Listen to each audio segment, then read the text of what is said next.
Jupiter का great red spot, अरे बाप रे, बहुत बड़ा तूफान है। ये तूफान इतना विशाल है कि इसे अंतरिक्ष से भी देखा जा सकता है। इसकी विशालता और ताकत को देखकर हर कोई हैरान रह जाता है। हमारे पृथ्वी से भी बड़ा।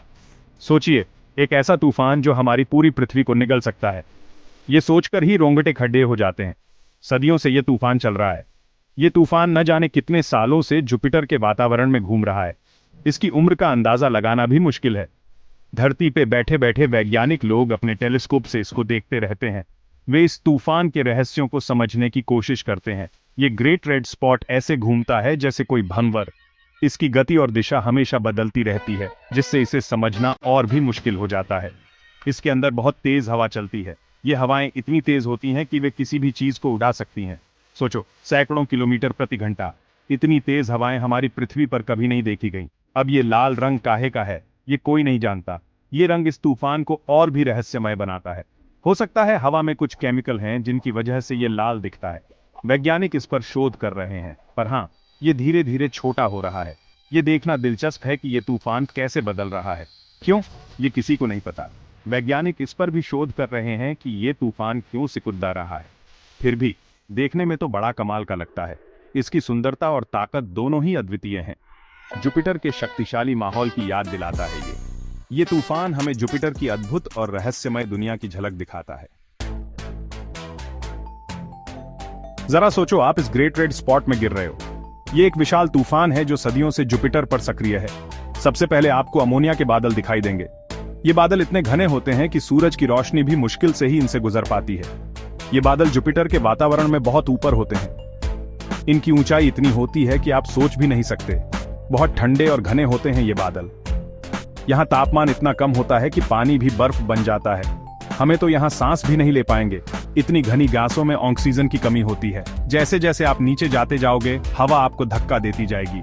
ये हवाएं इतनी तेज होती हैं कि आपको संभलने का मौका भी नहीं मिलेगा और दबाव बढ़ता जाएगा। ये दबाव इतना अधिक होता है कि आप इसे महसूस कर सकते हैं। लगभग ऐसा लगेगा जैसे आप समुद्र में बहुत गहराई में डुबकी लगा रहे हो। जैसे समुद्र की गहराई में दबाव बढ़ता है, वैसे ही यहाँ भी। लेकिन जुपिटर पर दबाव और भी ज्यादा है। यह दबाव इतना अधिक होता है कि इसे सहन करना असंभव है। इतना ज्यादा कि इंसान तो चूर चूर हो जाए। यहाँ का दबाव किसी भी चीज को नष्ट कर सकता है। तापमान भी बदलता जाएगा। जैसे जैसे आप नीचे जाएंगे, तापमान में भी बदलाव आएगा। ऊपर के वायुमंडल में तो ठंड बहुत होती है। यहाँ का तापमान इतना कम होता है कि आप कांपने लगेंगे। लेकिन जैसे जैसे नीचे जाओगे, गर्मी बढ़ती जाएगी। यह गर्मी इतनी अधिक होती है कि आप इसे सहन नहीं कर पाएंगे। ऐसा जुपिटर की आंतरिक गर्मी की वजह से होता है। जुपिटर का कोर इतना गर्म होता है कि यह अपने आसपास के वातावरण को भी गर्म कर देता है। और गहराई में वायुमंडल और भी घना हो जाता है। जैसे जैसे हम नीचे जाते हैं, हवा का दबाव और तापमान दोनों ही बढ़ते जाते हैं, मानो कोई गाढ़ा सूप हो जिसमें हर चीज घुल मिल गई हो। ये वातावरण इतना सघन है कि यहाँ कुछ भी स्पष्ट देख पाना मुश्किल है। दबाव तो अकल्पनीय है। यहाँ का दबाव समुद्र की गहराइयों से भी अधिक है, जहाँ केवल विशेष उपकरण ही काम कर सकते हैं।